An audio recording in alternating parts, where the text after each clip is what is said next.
Does anyone in here work in the medical profession, by any chance? Yeah? What do you do? Ward sister. You're a what, sorry? Ward sister. A ward sister? Well done. That's a great job. I always wanted to work in the medical profession. Wanted to be a doctor. So did I. Well, maybe if you'd worked harder. No, ward sisters are perfect. Yeah, it's a great job. It's a brilliant thing. But I always wanted to work in the medical profession because, you know, I liked the lab coat and I thought the stethoscope was cool and I thought chicks would like me. Chicks would like me. I'm not quite sure what I was thinking. But I could never become a doctor because I didn't have the chemistry or the maths or the physics you needed to get in. And also, I'm quite an uncaring person. If someone's sick, I sort of think, fuck them.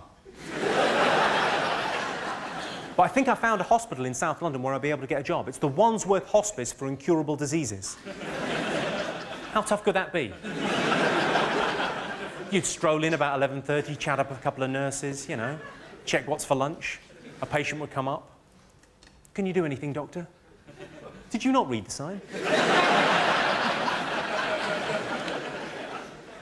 The only thing better than being a doctor, I think, would be to be a vet. I'd love to be a vet. Because vets are like doctors, they're admired in the community. Is any vets in by any chance? You're a vet? You're a student vet. You have picked a winner. The great thing about being a vet, and you're just a student vet, but the great thing about being a vet is you've got the Joker card you can play. If you absolutely have to be somewhere at 6:30, you can play the Joker card. The big injection. If you can't work out what the problem is, or it's too much bother, whoop, gone. That problem has gone away. The veterinary surgery, the local vets, has got an incinerator out the back, for a reason. Because they're busy people. I've never once heard a doctor say, yeah, your 10-year-old boy, he's had a good innings. He's quite severely asthmatic.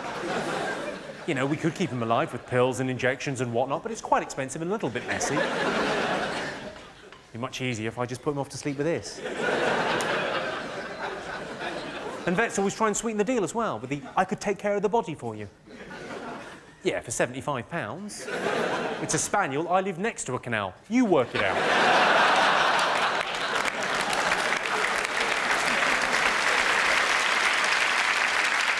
It's got a strange thing with doctors and nurses, because I really do admire people in the medical community, because I don't have, you know, a god in my life or whatever. So doctors and nurses are like secular gods. They bring us into the world, they let us, you know, take care of us when we're alive and let us die with dignity. It's an extraordinary thing. But I've never asked a doctor or a nurse about that. The only thing I've ever asked a doctor or a nurse about when I've met one, either socially or at a gig, is what's the weirdest thing you've ever pulled out of an arse?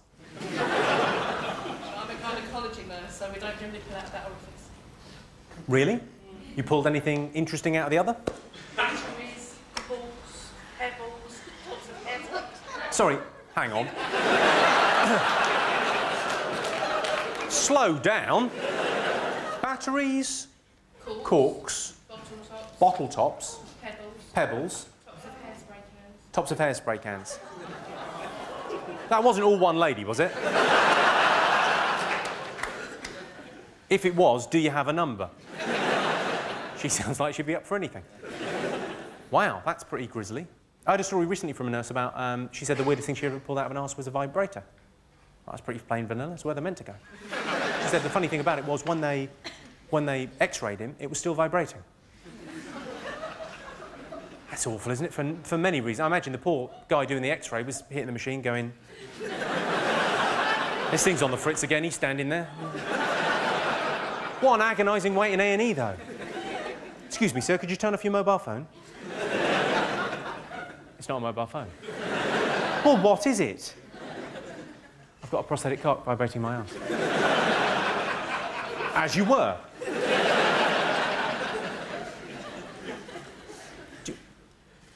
I'm guessing from your laughter there you've pulled something weird out of your arse. No? There's definitely a story. There definitely is. It just made you laugh? Yeah. Did it? What, when it came out or when you put it in?